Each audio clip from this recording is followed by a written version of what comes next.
Memberi hadiah merupakan suatu hal yang sudah biasa dalam kehidupan sehari-hari kita. Hadiah biasanya diberikan sebagai simbol rasa terima kasih atau juga sebagai tanda sukacita terhadap orang lain. Jika kita diberikan hadiah oleh orang lain, pastinya kita merasa betapa senangnya, bukan? Hadiah sebenarnya bersifat wajar dan kekeluargaan. Namun, jika hadiah tersebut diterima oleh penyelenggara negara atau pegawai negeri, hal tersebut dapat disebut dengan gratifikasi loh.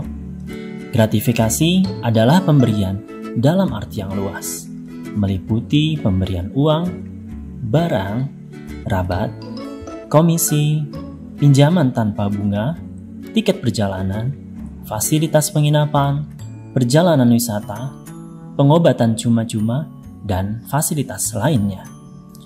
Penerimaan hadiah yang berhubungan dengan jabatan serta berlawanan dengan tugas atau kewajibannya tentunya akan menimbulkan suatu proses pengambilan keputusan yang tidak objektif, tidak adil, dan tidak profesional.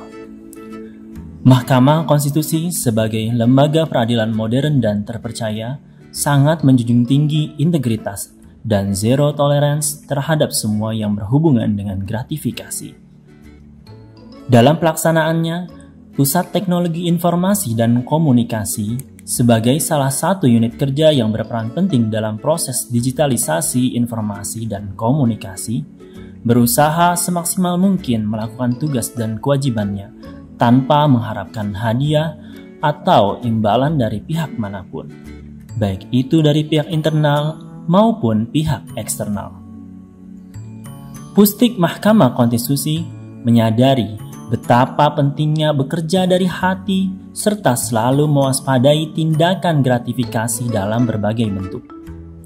Sebagai masyarakat sipil, kita juga berperan penting dalam upaya pengendalian gratifikasi dan seharusnya tidak memberikan hadiah apapun kepada pejabat pelayanan publik. Semua elemen masyarakat juga bisa membantu dengan cara mengawasi dan melaporkan kepada pihak yang berwenang apabila ada indikasi terjadinya praktik gratifikasi di Pusat Teknologi Informasi dan Komunikasi Mahkamah Konstitusi. Adapun untuk mekanisme pelaporan gratifikasi di lingkungan Mahkamah Konstitusi adalah sebagai berikut. Pertama, pelapor mengisi form pelaporan penerimaan gratifikasi. Kedua, dilakukan penerimaan barang gratifikasi dari pelapor kepada Unit Pengendalian Gratifikasi atau UPG, Inspektorat Mahkamah Konstitusi. Ketiga, analisa status barang gratifikasi oleh Inspektorat. Keempat, dilakukan proses persetujuan atas hasil tertulis identifikasi tindak lanjut pelaporan gratifikasi. Kelima, persetujuan atas konsep surat apresiasi pelaporan gratifikasi. Keenam, Inspektorat menindaklanjuti hasil gratifikasi sesuai hasil analisa, kemudian melaporkan kepada KPK secara online melalui aplikasi Gold. Ketujuh, Inspektorat menerima surat apresiasi, pelaporan gratifikasi, dan salinan hasil analisa UPG. Kemudian yang terakhir, Inspektorat mengarsipkan dokumen, baik itu yang asli maupun salinannya.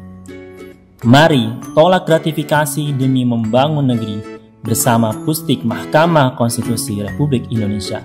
Say no to gratification karena kita semua punya integritas.